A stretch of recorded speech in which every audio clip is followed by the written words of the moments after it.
En 1990, Luc Besson n'avait probablement pas anticipé que son film Nikita allait servir à créer Léon. Et il n'avait pas imaginé non plus que le succès du film allait engendrer plusieurs adaptations en série. Aujourd'hui, on va se concentrer sur la série américaine de 2010, qui se place comme une suite du film, en se basant sur la fin initialement prévue par Besson. Le compagnon de Nikita s'est fait tuer par l'agence des services secrets. Trahie, elle décide de se venger. Sauf que, pour cette série, on délocalise cette agence aux États-Unis.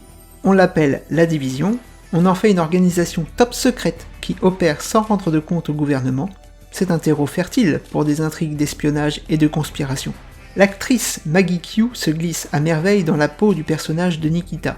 Son rôle reste assez fidèle au film dans les grandes lignes, même si quelques libertés sont prises. Junkie condamnée à mort, elle est sauvée par la Division. L'organisation l'a recrutée et formée. Nikita va donc se rebeller, s'enfuir et partir en croisade pour anéantir la Division. Pour l'aider dans sa mission, elle s'est alliée à une jeune femme, Alex, qui est parvenue à se faire recruter au sein de la Division. Un rôle en or pour Lindsay Fonseca. Une taupe introduite chez l'ennemi sera très utile pour déjouer les plans de Percy, le patron de cette organisation.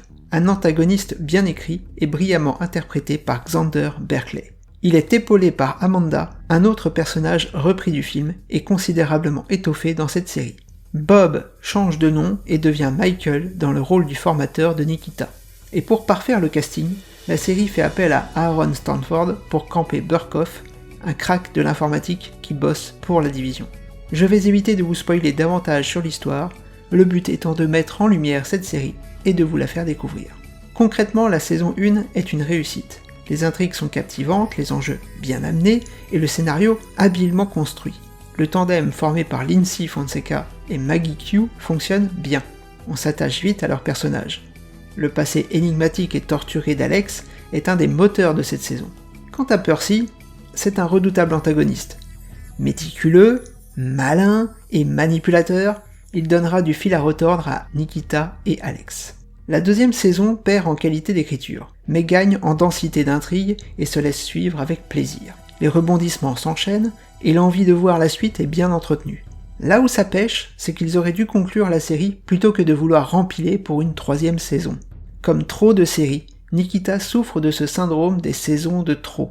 Ces saisons que l'on regarde en ayant conscience que ce n'est pas à la hauteur des précédentes, dont l'intérêt repose davantage sur l'affect que l'on a pour les personnages que sur les qualités d'écriture ou de réalisation. La saison 3 cumule les facilités scénaristiques et les ficelles grossières. La crédibilité est le cadet des soucis des scénaristes qui sont en roue libre, comme par exemple l'intrigue de la main coupée d'un des personnages ou l'épisode de la mutinerie. Et malgré le joyeux bordel qu'est la troisième saison, la série a réussi l'exploit de faire encore pire avec l'ultime saison 4. Plus foutraque et plus incohérente encore, mais heureusement en 6 épisodes au lieu de 22. Une conclusion qui débouche sur un happy end totalement what the fuck, et dont je vous passe les détails. Sachez simplement que le twist final pourrait gagner la palme de l'invraisemblance, tant il est écrit avec les pieds. Un pur gâchis au regard des 2 premières saisons qui partaient très bien. Pour peu que l'on apprécie les séries d'espionnage et d'action, Nikita est donc une suite intéressante du film de Luc Besson. Une série non dénuée de défauts, mais dont l'entame mérite le détour.